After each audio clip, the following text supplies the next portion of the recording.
welcome to Air Church. We'll be starting in just a hot second, so make yourself comfortable, grab something to drink, and we'll be back in just a moment.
And we're live. Welcome to BYOB, or Bring Your Own Bible. And it's okay, if you don't have a Bible, that's fine, because I'll show you all the relevant verses on the screen. However, I just wanted to welcome you. Thank you so much for joining us today for our journey through the book of Revelation.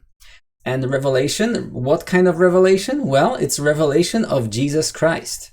And the book pertains to events that are still about to happen, to transpire. And this is why we're studying it. The book actually comes with its own blessing. So, we are promised that as we study this book, we will be blessed, right? And it also comes with a warning. We're not supposed to add to this book, and we're not supposed to take away from this book. So it's a package to study. It's a great privilege to be studying it, and it's also a serious matter as well. All right, so welcome to Air Church. Thank you so much for all of those who are returning. Well, nice to see you again. I can see that the chat is filling up with users. That's wonderful. And if you're here for the first time and you enjoy this content, I would just encourage you to hit that like button, maybe subscribe to the channel, share these videos on your social media platforms, so that more and more people could benefit from our studies of this God's Word together. We live in such busy times, and sometimes it's hard for us to find time to read the Bible. Of course, these studies don't replace actual Bible study, but if you are driving around in your car and you want to listen to something useful, perhaps I'd be honored if you would use these recordings for in addition to supplement your Bible study time. And of course, you can also use these for group studies. Get a few friends together and say, hey, we're going to study Revelation together. Why don't you listen to this podcast this week, and then we'll gather together and we'll read it and study it together. Anyway, before we jump in, I just wanted to encourage you to check out the pinned link, which takes you to all the social media platforms where I have an account, and you can follow Air Church there. So this way you're in the loop.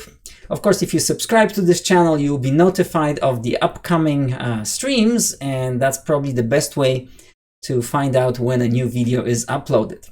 Well, this is great. Well, thank you so much again for being here. Let's jump right in.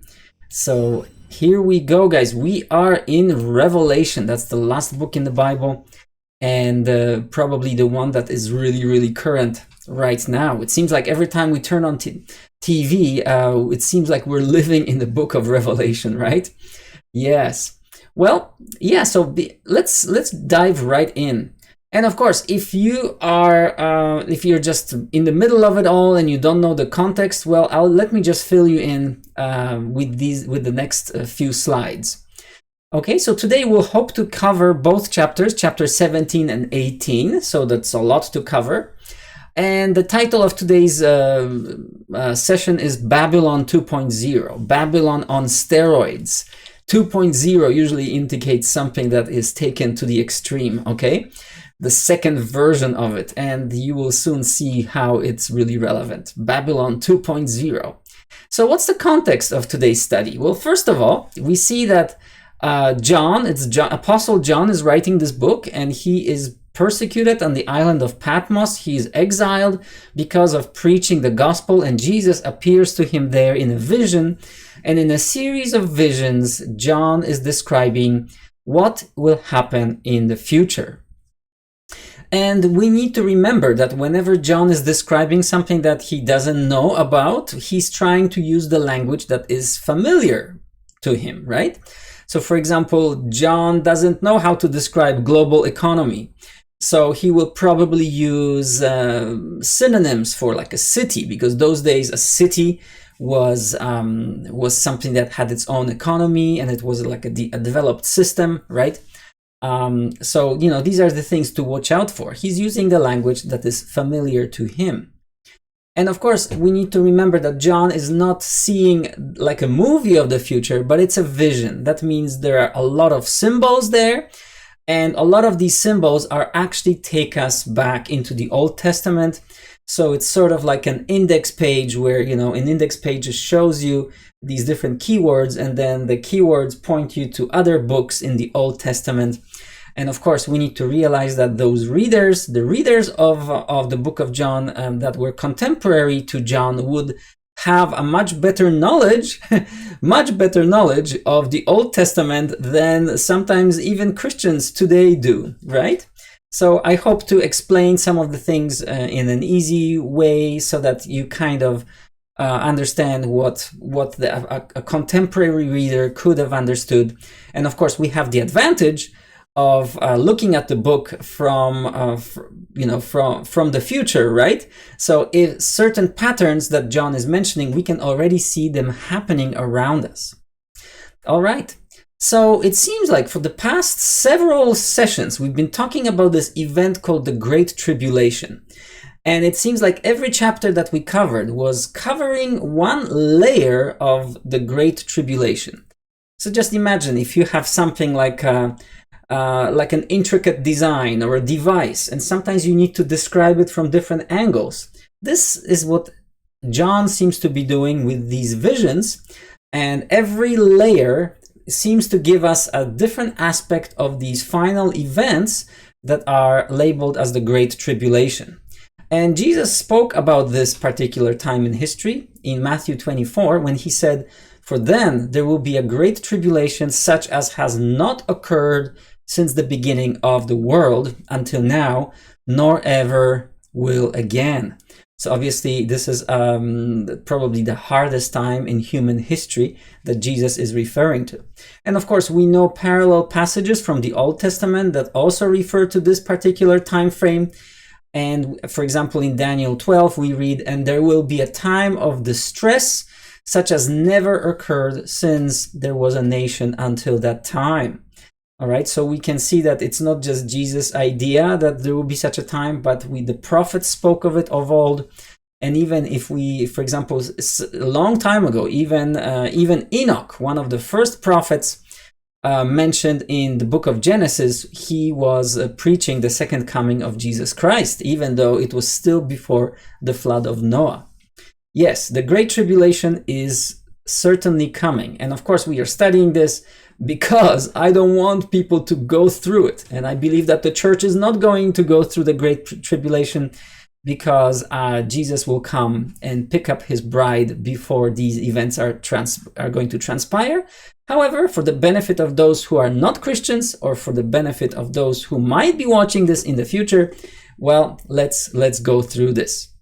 So, Revelation 16. Last time, if you were with us last time, we did a series of judgments, God's judgments. The seven bowls were poured out on the earth, and various things happened. And then the seventh one was the final, which kind of led to this amazing battle, the Battle of Armageddon. And of course, we see that this battle was inspired by Satan himself, and there was a great destruction. So let's just read the final part of Revelation 16, just for the context's sake.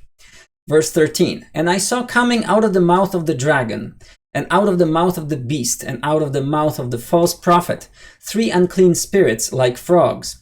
For they are spirits of demons, performing signs, which go out to the kings of the entire world to gather them together for the war of the great day of God the Almighty. So we can see that the final war that is labeled the Battle of Armageddon, sometimes in apocalyptic literature, well, that one is inspired by Satan himself. He's using world leaders, he's using the Antichrist and the religious, his sidekick, the false prophet. He is using them to entice all nations to battle each other. Okay?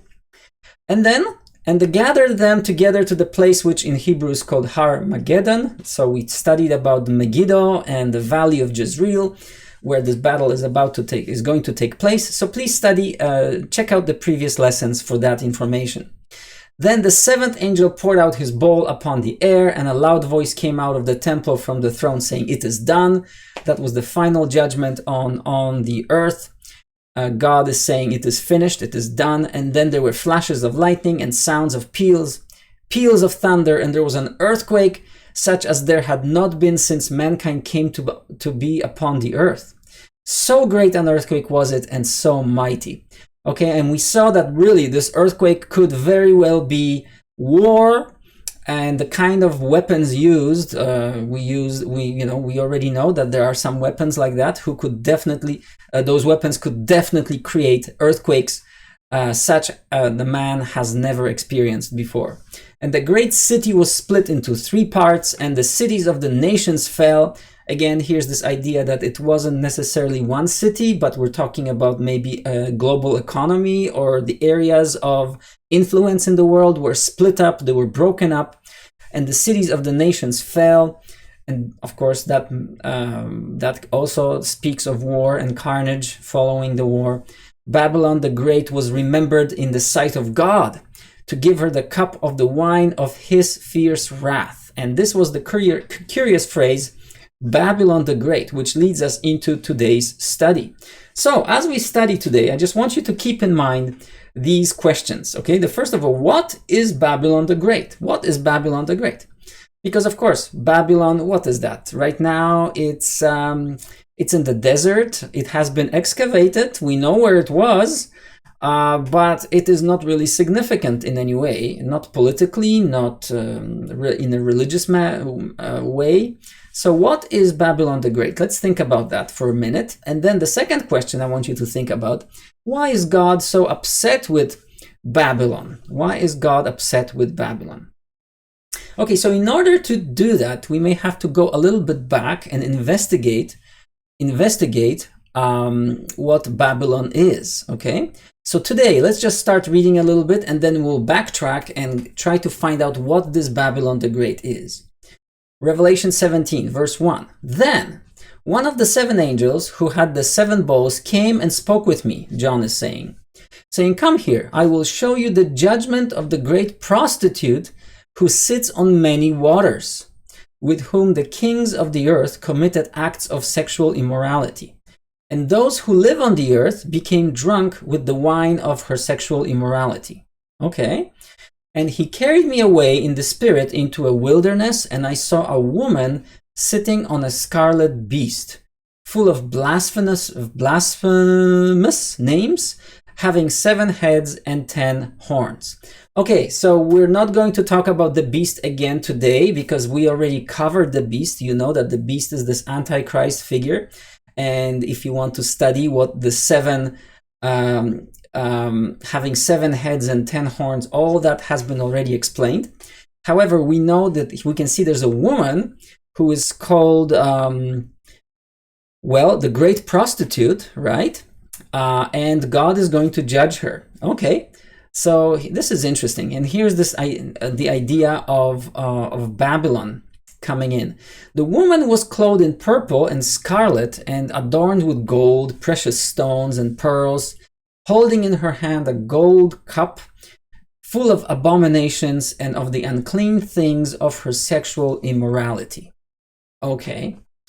And verse 5, "And on her forehead a name was written, a mystery, Babylon the Great, the mother of prostitutes and of the abominations of the earth.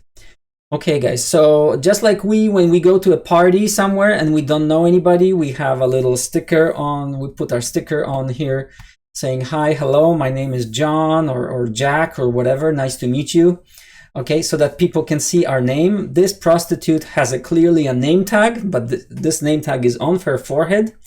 And this is basically identifying her as Babylon the Great. Here's this word again, Babylon, the mother of prostitutes and of the abominations of the earth. Wow. Well, it seems like the title doesn't really bother her because she doesn't seem to be sad because of it. Instead, it seems like she's riding the beast and she's having a great time. All right. So what we're going to do now, we're going to kind of backtrack to the very beginning of human civilization. And we're going to try and find out, what is this Babylon? Okay, what are the characteristics of Babylon? Because obviously we don't think, the Babylon is finished already. When we look at history, Babylon was there as an empire, but then, it lost its significance. So why would God be calling this, in John's revelation, why would God be calling this woman Babylon the Great? Okay, so let's find out from the very beginning of human civilization where this Babylon appears in the Bible for the first time. If we go back to Genesis 10, we read the following story. Now Cush fathered Nimrod, and he became a mighty one on the earth. Okay, so we're talking about very, very early on in human civilization. So still Adam is alive and Eve is alive on the earth, and we're talking about their descendants. And now Cush, one of their descendants, fathered Nimrod, and Nimrod is this mighty guy on the earth. Verse 9 says, and he was a mighty hunter before the Lord. Therefore it is said, like Nimrod, a mighty hunter before the Lord. So it seems like this guy was so legendary and so powerful and maybe charismatic that he had a strong pull, people would follow him, and he obviously gathered a great following. He's not only a leader of sorts, but he's also a hunter. So obviously, I don't think, if you know about hunting, we know that before the flood of Noah, humanity was not allowed to eat meat. Okay, meat was allowed to be eaten only after the flood of Noah. So that means we're before the flood of never mind. I got confused there for a second. This is post-flood already. We're talking about post-flood history. So never mind. So basically, but I don't believe he's not a hunter for animals. He is actually probably a warrior. Okay, he's a warrior, and some people follow him. Okay, and the beginning of his kingdom was Babel, Erech, Akkad, Calneh, and in the land of Shinar, I believe. Okay, so basically now Nimrod has established himself within these cities, and we first mentioned this name Babel. Okay. Well, verse 11, from that land he went to Assyria and built Nineveh, Rehoboth, and Calah. And Resen, between Nineveh and Calah, that is the great city. So basically he founded several cities in the same area, right? One of them is Babel. Okay, and he is obviously a mighty warrior. People follow him. He's a great leader. Okay, wow, interesting. Then in Genesis 11, we read that now all the earth used the same language and the same words. And it came about, as they journeyed east, that they found a plain in the land of Shinar and settled there. So it seems like, people settled in Babylon, in that area, general area called Babylon. And then they said to one another, come, let's make bricks and fire them thoroughly. And they used brick for stone, and they used tar for mortar. So obviously they started talking about some construction projects. Let's build houses for ourselves. Let's build these fortified cities. Because obviously, I guess it seems like Nimrod was already fighting peoples around. So maybe they needed some sort of defenses as well from other people. And then in verse 4 they say, and they said, come, let's build ourselves a city and a tower whose top will reach into heaven, or basically whose top will be the sky or heaven. It is not like the heaven in a spiritual sense, but basically, let's make a tall tower that is the sky, or the roof of it, or the top of it is the sky, is in the sky. And let's make a name for ourselves, otherwise we will be scattered abroad over the face of all the earth. Okay, so this idea, this kind of a global idea of uniting yourself for a common cause is emerging. And people are saying, okay, well, let's build a monument to this effect. And of course, later we find out that the reason why they were building this tower is because, you see, by that point, the religion was already corrupted, and they basically started worshiping the sky and astrology.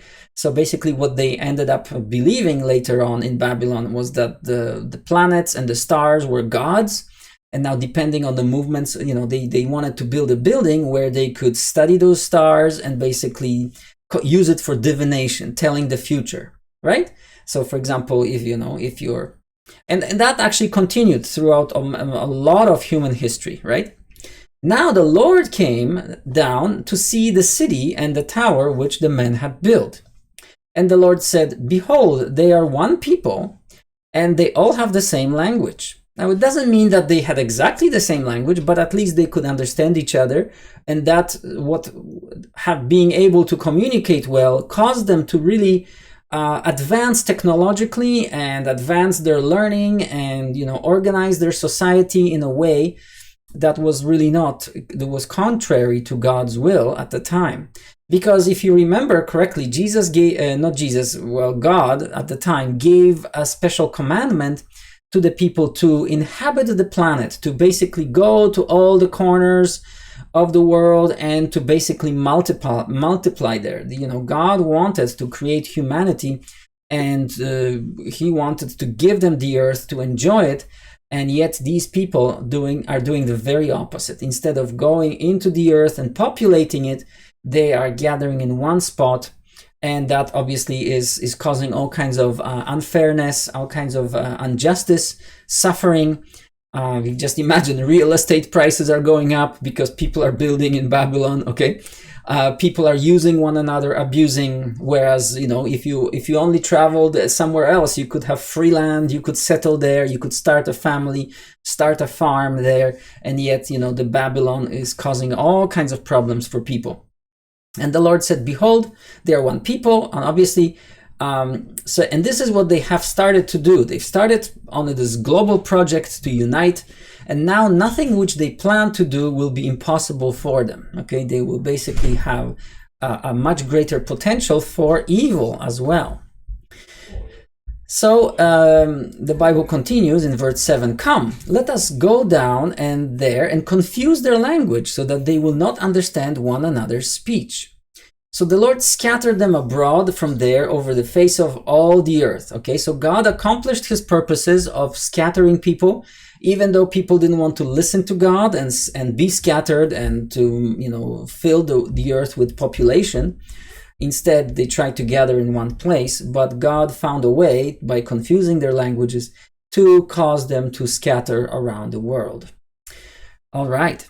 And they stopped building the city, they abandoned the project, okay? So remember, this project was started, but it was never finished. It was abandoned because of God's intervention. Therefore, this place was called Babel, because their Lord confused their language of all the earth.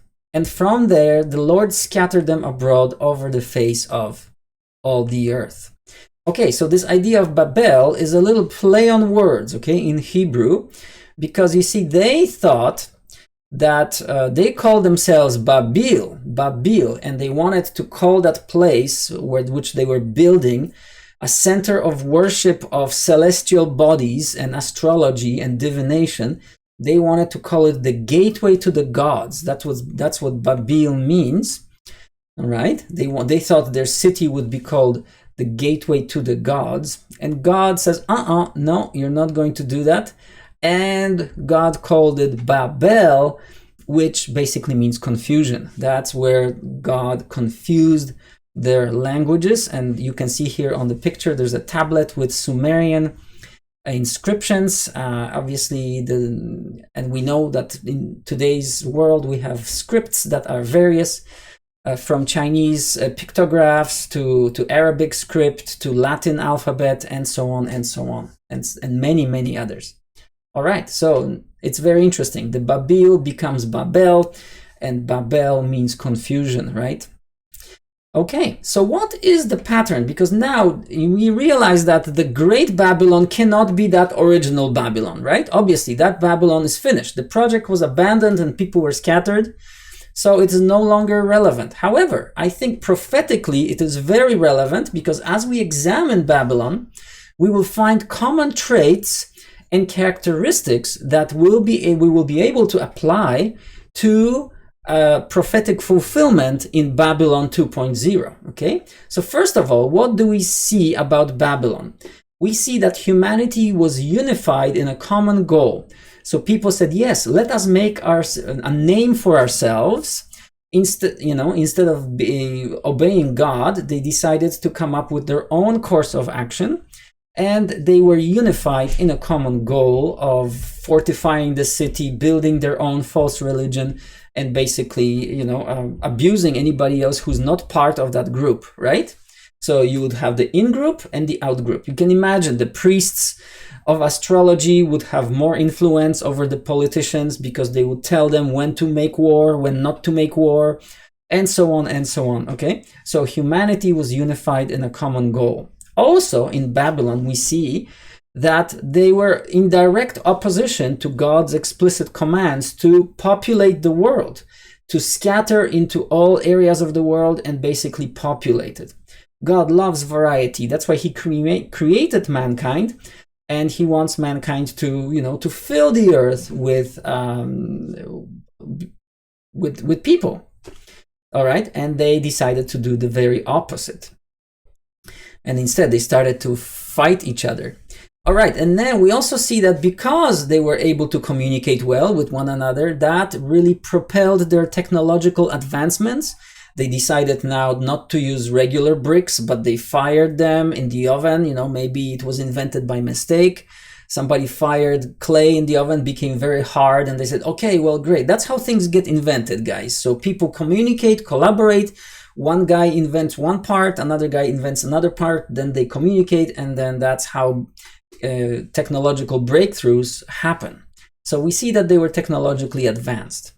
Well, we also see that the entire project of unification of man was fueled by pride and probably greed as well. So, we are Babylonians. We are not just anybody, but we are from Babylon. We have a great city, right? And so on and so on. We have a thriving economy. And that is not the purpose that God has for humanity, okay?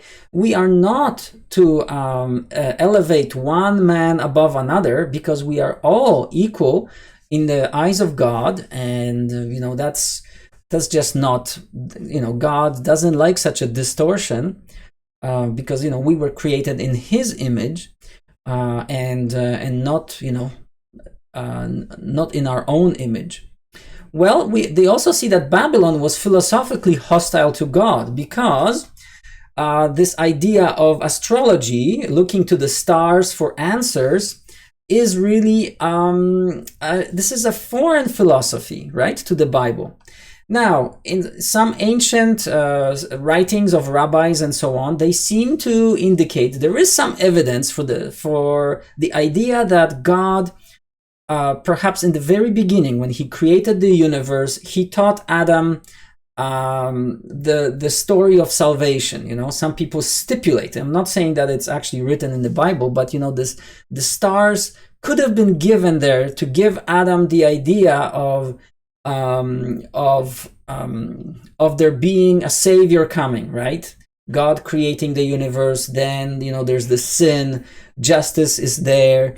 and so on. But however, these ideas, by the time Babylon comes around, have they already been corrupted, and now instead of the stars being there to glorify God, now the stars became objects of worship, idolatry basically, and that is obviously against God's will. So philosophically, the Babylonians were hostile to God, and of course they were embracing lies, because there is this idea that just imagine if when God creates man and expects man to behave in a certain way and also to respect God as the creator, and yet this idea that the stars are gods, or maybe Jupiter or Mars, these are deities, that is a lie. Okay, that is not true. That's just creation. That is not a deity, right? So Babylonians were embracing some lies, and they were building their philosophy and their religion basically based on lies. And of course, God doesn't like that, because apart from being united with God, that is just asking for destruction, right? Because you don't want to believe a lie and then live your life on this earth and then die with nothing, just because you were deceived by a lie. So God, there's some moral component to this. It doesn't just mean that, God, a lie is bad in itself, but the idea is that the system cannot save you, cannot provide you with eternal life the way God intended man to live. All right, and finally, we can see that in pursuing astrology, Babylonians were basically worshiping creation instead of the creator, right? They were elevating man like Nimrod, he was like a human god for them. And of course, they were looking to the stars for answers about the future and, the plans for their lives. Well, that is a lie, and obviously that characterizes Babylon. So what do you guys think? What do you think? Do you think we can draw some analogies to maybe a Babylon 2.0 that perhaps we can begin to observe around us? All right, so try to remember these points I just mentioned, and now let's think about how Babylon 2.0 could come about as a modern fulfillment of Babylon with the Tower of Babel, okay? For example, remember over there, we talked about humanity being unified in a common goal. Well, in the modern fulfillment of Babylon 2.0, you see, throughout history, this has always been a dream of many, many conquerors, starting with people like, I'm just thinking Nebuchadnezzar, or maybe Alexander the Great. They all tried to conquer all the nations and unify them under one empire. Then, of course, we've had the Romans. The Roman Empire was probably the largest known empire, and even that failed. Okay, then we had other characters on the scene, coming with the same dream of unifying all nations under one empire. Even Napoleon comes to mind. Okay, but all of these projects in history failed miserably. They always ended up with suffering, with wars, endless lives lost, sometimes also poverty, and all kinds of maybe even pestilence and things like that. However, if you look at the world out there today, we are closer to being unified than ever before. Okay, think about it. Throughout history, humanity was divided because they had a different language and different cultures, and they were more likely to fight each other than cooperate. However, now it seems like we're doing away with our, how important our culture is to us. Which there's this push towards global culture, and of course, the language barrier is no longer an issue, right?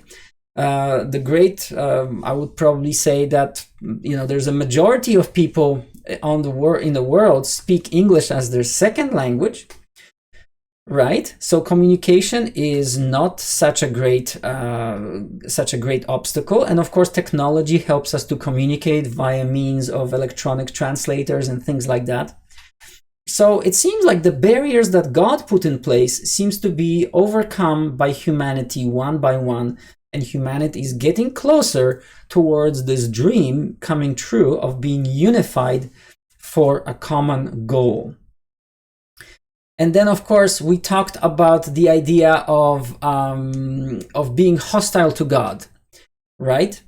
But or maybe, sorry, this is the idea of being still being in disobedient to God's explicit command, because God created us male and female to procreate. He has given us a gift of procreation because he wants us to start families, to basically populate the planet. That was the original goal, and that goal has not changed. And yet, what we are embracing right now are some strange ideas. For example, the myth of overpopulation. People are telling us in the media that the world is overpopulated. There are too many people in this world, and they are useless eaters. There's, and then Thomas Malthus comes along, and then he says there is a shortage of resources. And the more people we have on the planet, the more people will starve, and so on. Of course, we know that starvation is a result of human greed and the problems with distribution of food. So Malthusianism is really kind of a modern religion where we believe lies and we believe myths, and as a result, we act, especially in the Western, more developed nations. People choose not to have children. They have a family. They say, no, I don't want to have children because I don't want to pollute this planet. See, the humans are seen as some kind of a parasite on this planet, right? So many people choose not to have children, or just have one or two maximum, okay? Because we embrace this myth of overpopulation. Then, of course, we see it also, just like in Babylon, when they were developing new ways of building houses and bricks, we also have technology that is advancing rapidly, again, as a result of us being unified. The language barrier is no longer a problem. People travel back and forth. So one invention sparks another idea on another continent. Those two come together, and now we have a third invention, and so on and so on. So people are technologically advanced, and yet they are alienated from God. And of course, this global project of building this humanity 2.0 is fueled by pride. Again, ideas such as humanism spark, right? And then also narcissism, the love of self, is just rampant. If you scroll through like TikTok feeds or Facebook feeds, you can see that people really love themselves too much. And they spend hours gratifying their desires, and hedonism is another one I could have put in there. All right, the human pride seems like it's propelling us towards a destruction. And of course, mankind today is also, just like back in Babylon, philosophically hostile to God. Well, some people even deny that God exists. They look at the creation. Recently, there was this new telescope launched into space, and it sent us these amazing images from space, right? These distant galaxies, and it's just so beautiful. And that should naturally spark a desire for us to worship God. Says, God, you're so awesome. Instead, people just completely disregard this, and in their own thinking, they are becoming fools, thinking, oh yeah, this all came out of nothing. First there was nothing, and then there was a singularity, or the singularity expanded. It all happened by itself. And people who are considered to be wise among the worldly, like for example Stephen Hawking, said that given the conditions that the universe had in the beginning, it had no choice but to expand. It just happened on its own. Okay, so that's secularism is the need to get rid of God in any way or possible. And of course, we also, just like Babylonians, were embracing the lie of astrology, looking to the stars for answers. Well, in the same way, modern man does the same thing. We embrace the lies of evolution, that from a single cell, somehow, single cell started to divide, and then and that led to all the living organisms on the earth, and so on. These are not scientific statements. These statements are statements of metaphysical statements that people believe, and they embrace a lie. Another one is relativism, that, there is no absolute truth, that truth is whatever you make it. Your truth is true for you, my truth is true for me. Of course, the idea of postmodernism comes with that, the idea that, we are so advanced that the traditional ways are no longer applying to us. And most recently, the CRT, the critical race theory, that is taught to even to children in the West in schools, that shows that there are different races and some races oppress other races. This is completely contrary to what the Word of God is teaching us about being created in the image of God. And deconstructionism, which is the idea that we should take everything, even simple concept like a man or a woman, and try to deconstruct it, change it, redefine it. And that's why we are in such a mess today. Okay, so you can see that those parallels are rather striking. Modern world system is very similar to Babylon back then.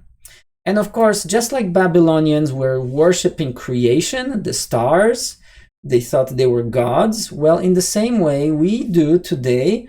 We return to Gaia worship. You may be wondering, what is Gaia? Well, Gaia is the earth, is the goddess of the earth. So, especially in the West, many people think, the nature, the environment has reached different levels of being deified almost, right? So what it is, it's a kind of paganism 2.0, neo-paganism.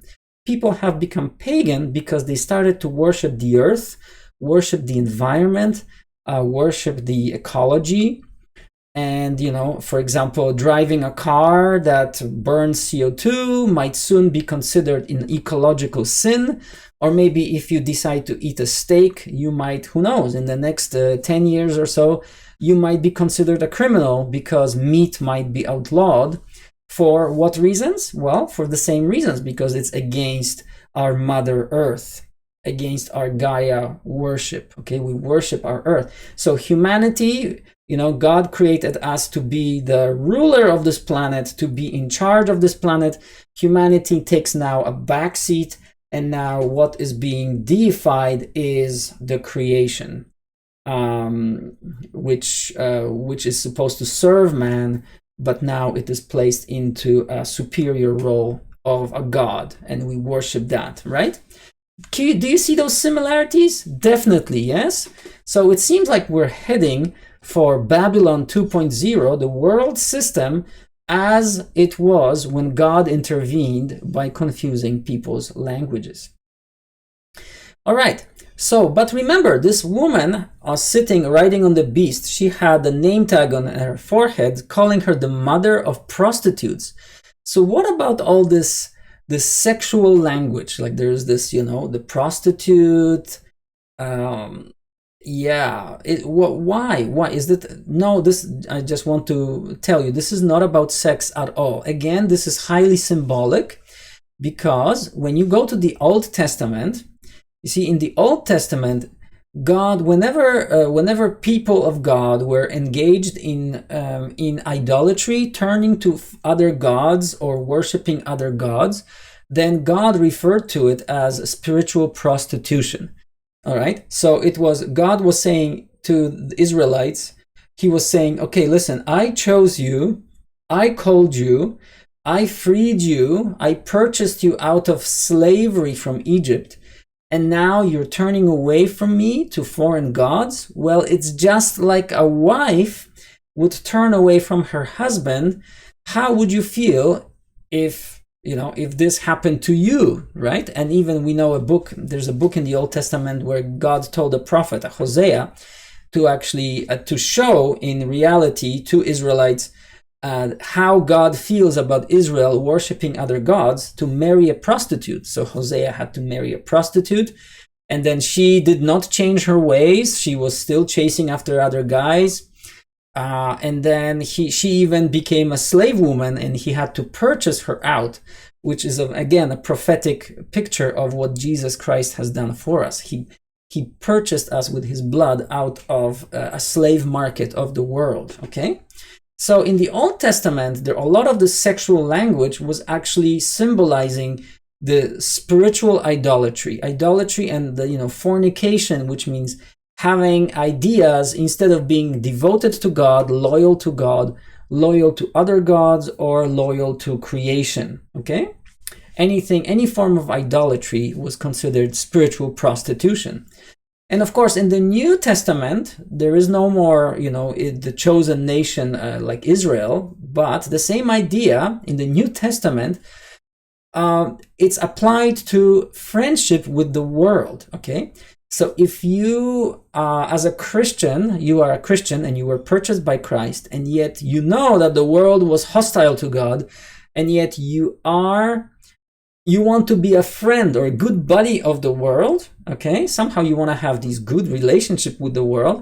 Well, God considers it like prostitution. You're prostituting yourself with the world. We have this sentiment described for us in the letter by James. James in chapter 4, verse 4 says the following: "You adulteresses," he says, he's calling Christians adulteresses. Why? "Do you not know that friendship with the world is hostility toward God? Okay. Therefore, whoever wants to be a friend of the world makes himself an enemy of God." Okay, this system, the world system, is not your friend. Okay, it's not trying to make you happy. It is just trying to get you turned away from God so that you are ineffective as a witness of Christ. And it's trying to get you busy, show you these colorful things, and hopes that you die without ever considering the eternal things.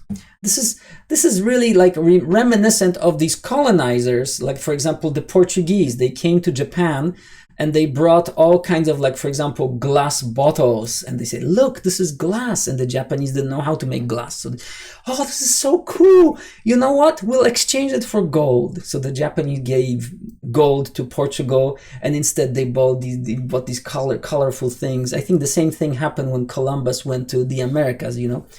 He took the gold and exchanged it, and instead gave them like these glass mirrors or little like trinkets. Garbage, okay? It was garbage. People went for it. And in a similar way, what's happening is, to believers, we are exchanging Christ, the hope of life eternal, for garbage, okay? This world has nothing to offer to us, okay? Nothing. It's not only that it has nothing to offer, but it only has harm in mind towards us, okay? It only means us to do harm, okay? It is not your friend. This world is not your friend.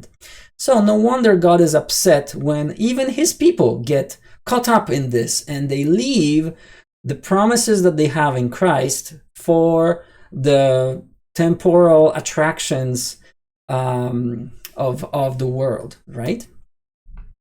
Okay, let's go back to Revelation 17. Okay, "And I saw the woman drunk with the blood of the saints and with the blood of the witnesses of Jesus.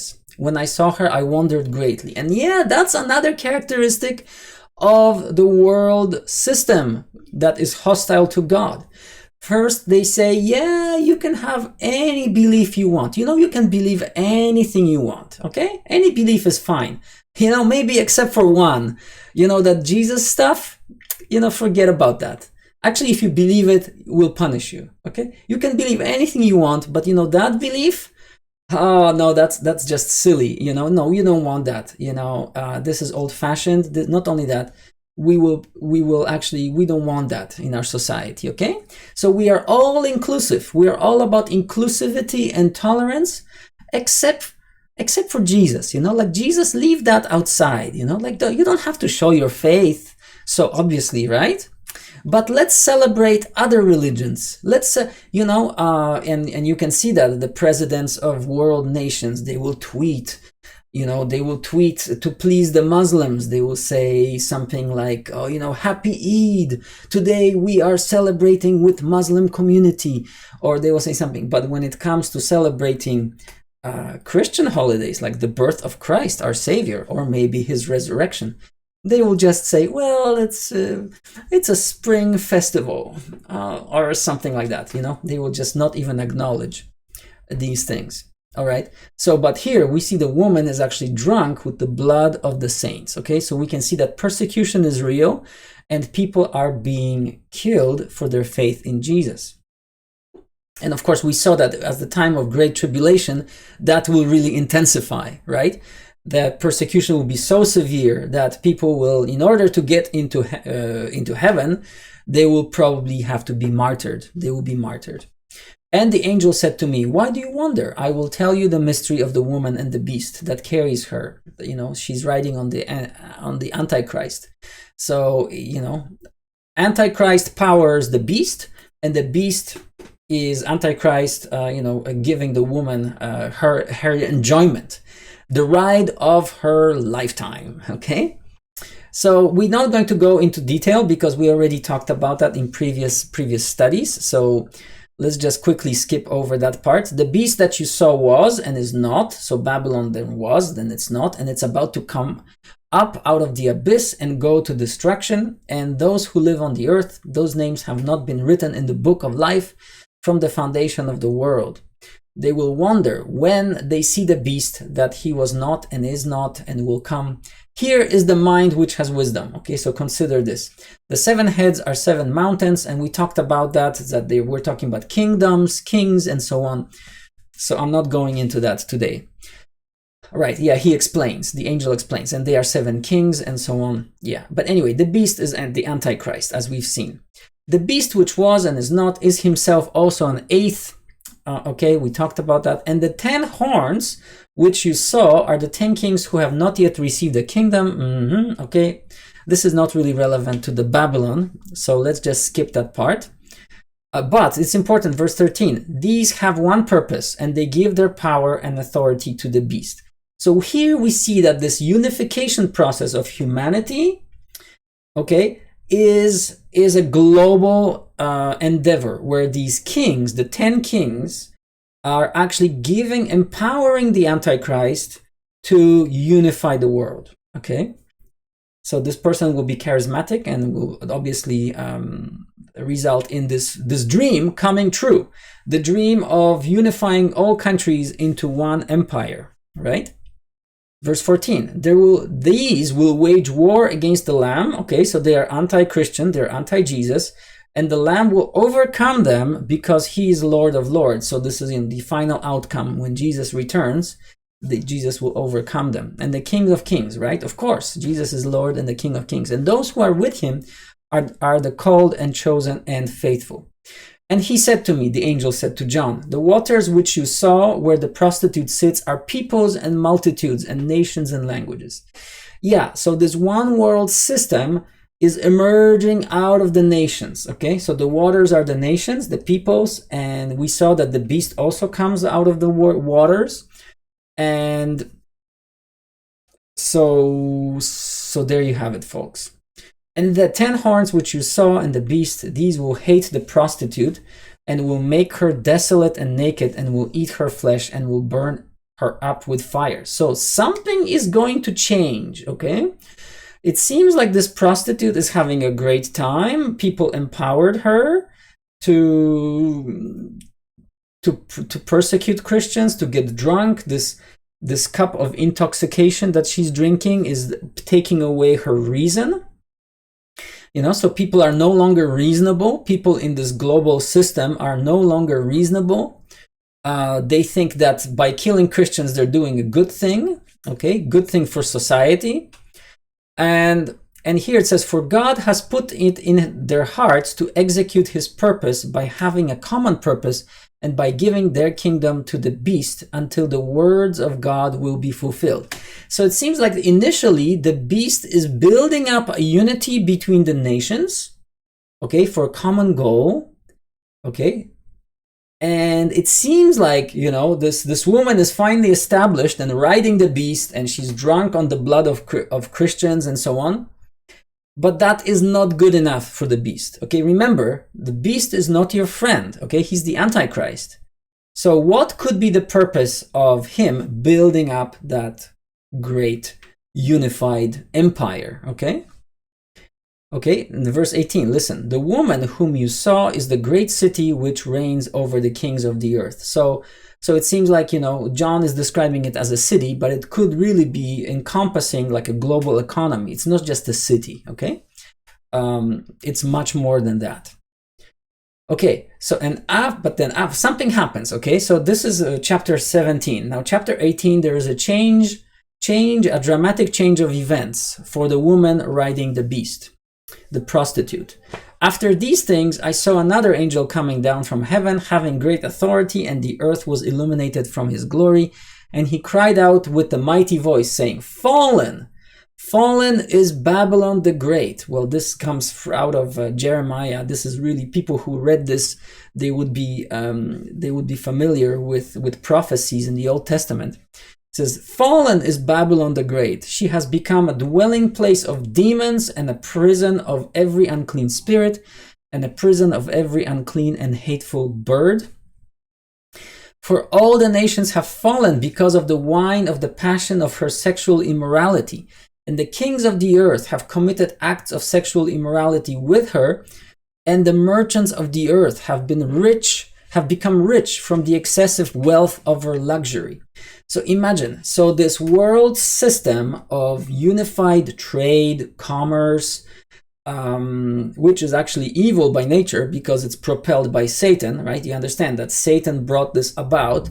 It seems like people who were really clever or business savvy were able to, because of that system, become very rich. And even, they became so greedy that, by drinking her wine, they became drunk too. And they don't even realize that what they're doing is really unjust. A lot of injustice is happening. And that's what's happening today. A lot of people, the 1%ers, own all the wealth of the world. And every year, a greater and greater percentage of people live in poverty. Okay, so we have this disparity that's growing in an incredible scale. Even during the last pandemic, some corporations got so rich and other businesses are just completely, your typical family businesses had to go under because the pandemic caused this incredible shift of wealth from the poor to the wealthy. Okay, so it seems like, these merchants of the earth, they have committed sexual immorality by drinking her wine, okay?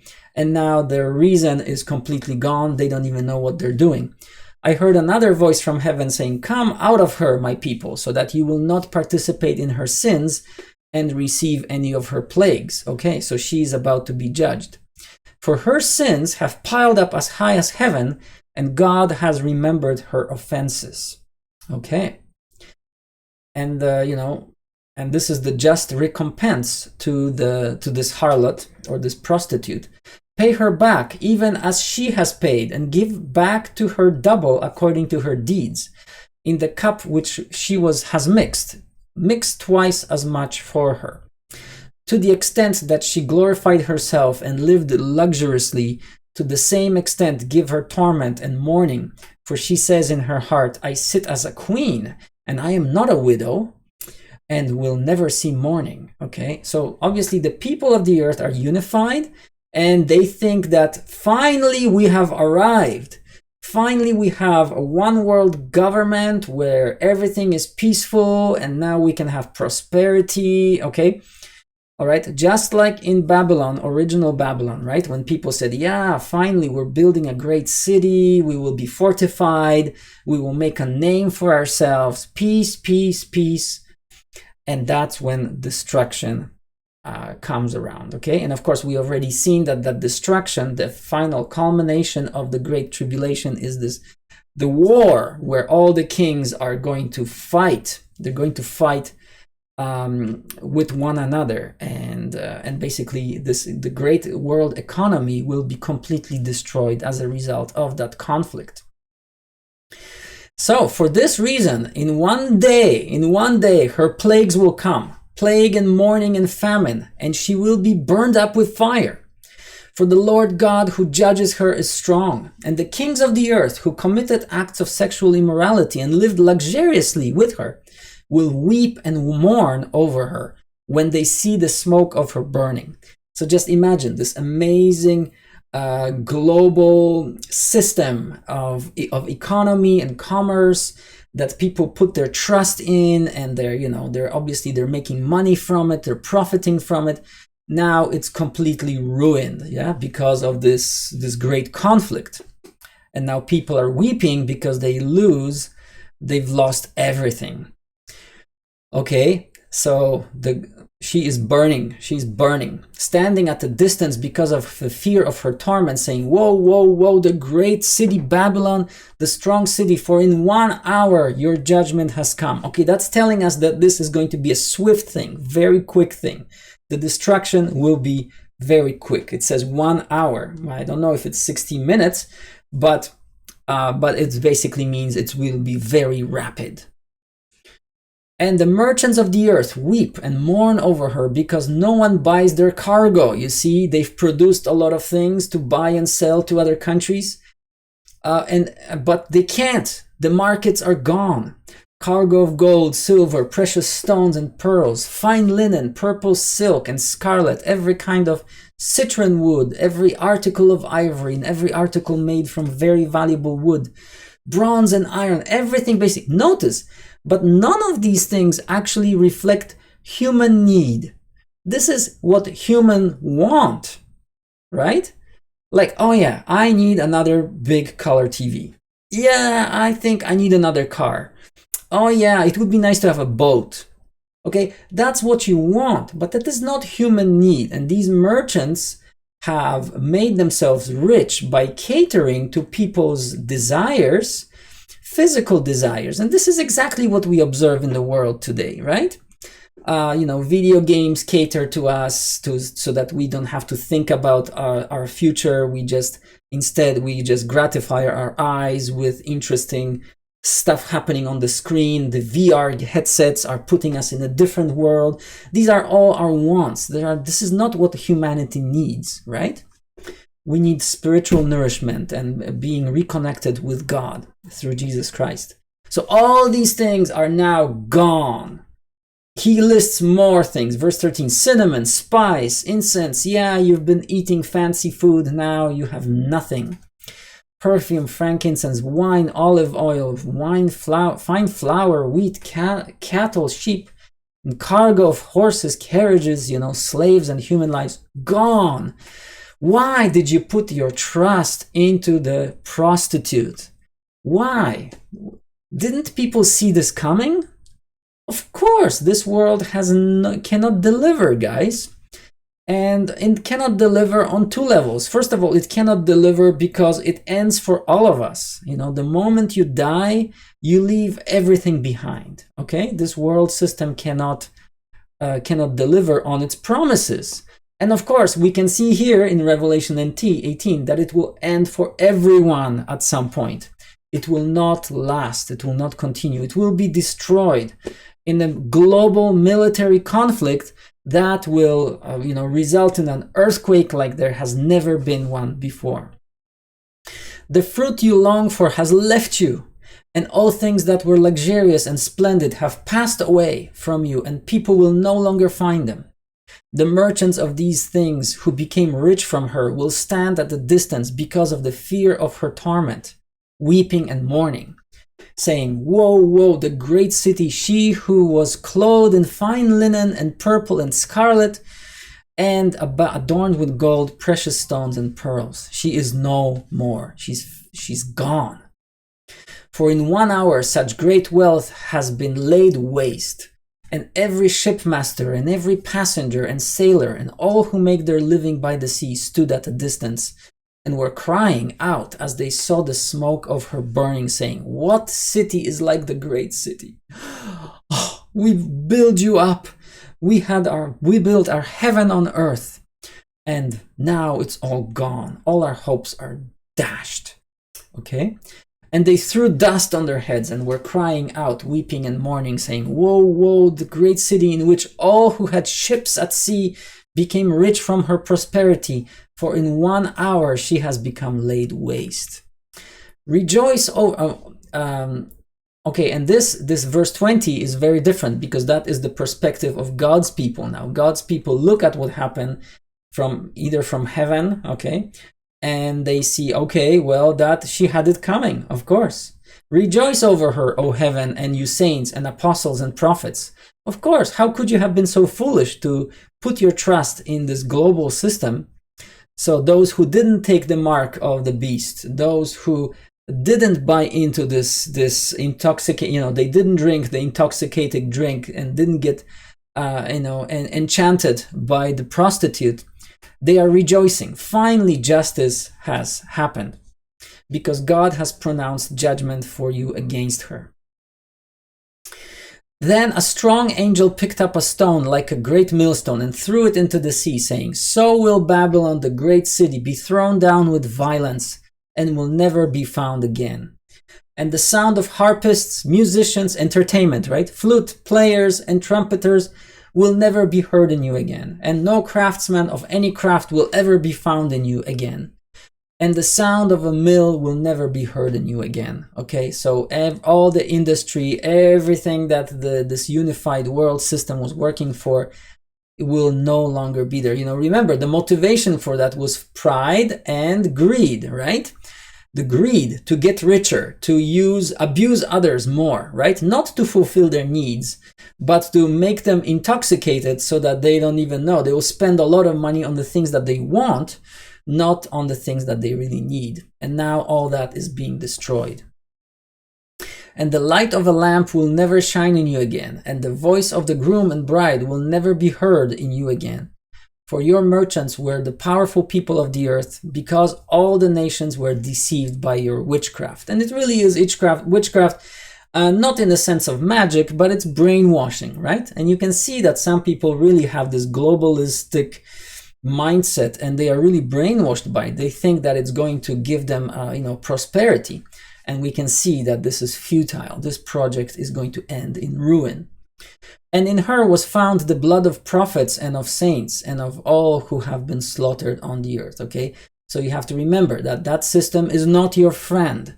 And the one who energizes it, Satan himself, is not your friend. Okay, what do we learn from this today? Well, Mystery Babylon, we see that it makes a reappearance as Babylon on steroids. It's called the Great Prostitute, the mother of all harlots.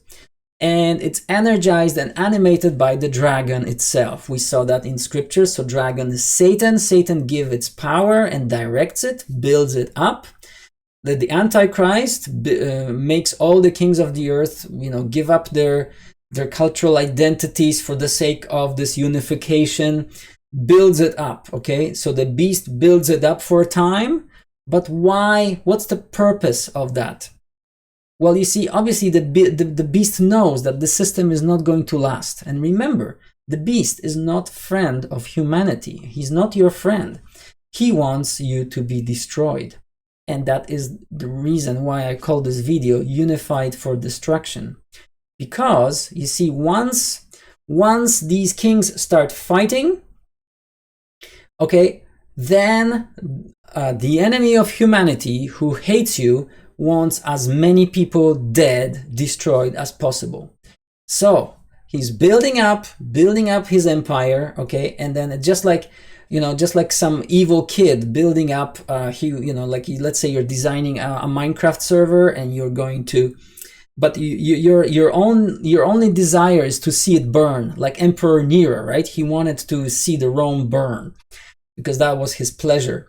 See, in the same way, Satan is building up this empire and this harlot giving her drink to drink, okay, intoxicating drink, and people think that, oh wow, this is great, we're rejoicing, we're going to worship you. They're worshiping the dragon, but the dragon is not there to be worshipped. He hates humanity, and he is going to turn on this woman. The beast turns on this woman and destroys it. Okay. So the only purpose in building up that Babylon 2.0 is so that Satan can destroy it, because he hates all humans and he knows that it's not going to last forever anyway. And he's not, he doesn't have it in his heart to really make people enjoy themselves. Okay. His only purpose there is destruction. Okay. Yeah. The dragon hates humanity. So what did you think? You think that this global project was there to make everybody happy? No. It was meant for people to be like, just imagine if your food chain is centralized, you won't be able to feed yourself if that system goes down, right?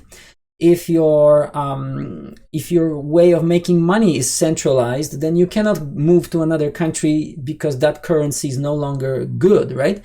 So the point of unifying the humanity is so that the humanity can be effectively destroyed more easily, okay?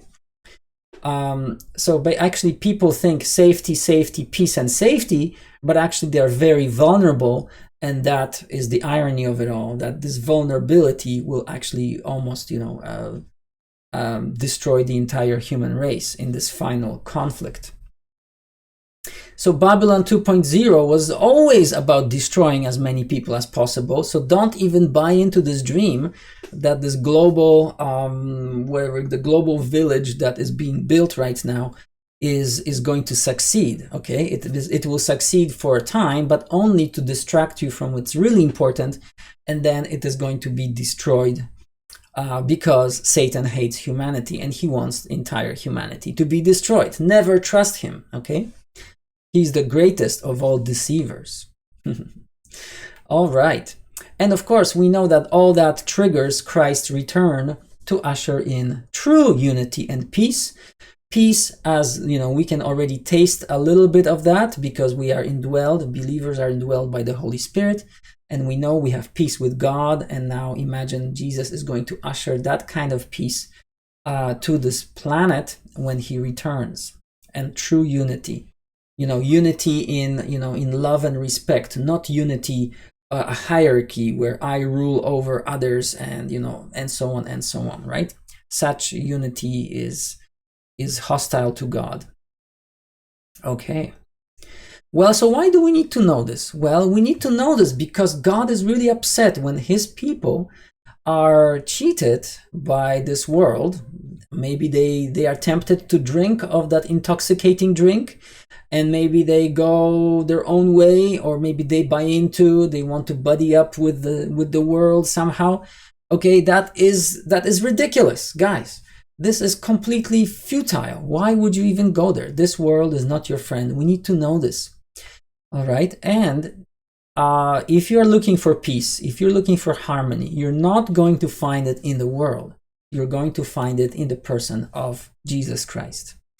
All right. So we covered 2 chapters today. I hope that it has been a blessing to you. If you are if you haven't subscribed and you like the content, I would encourage you to do that right now.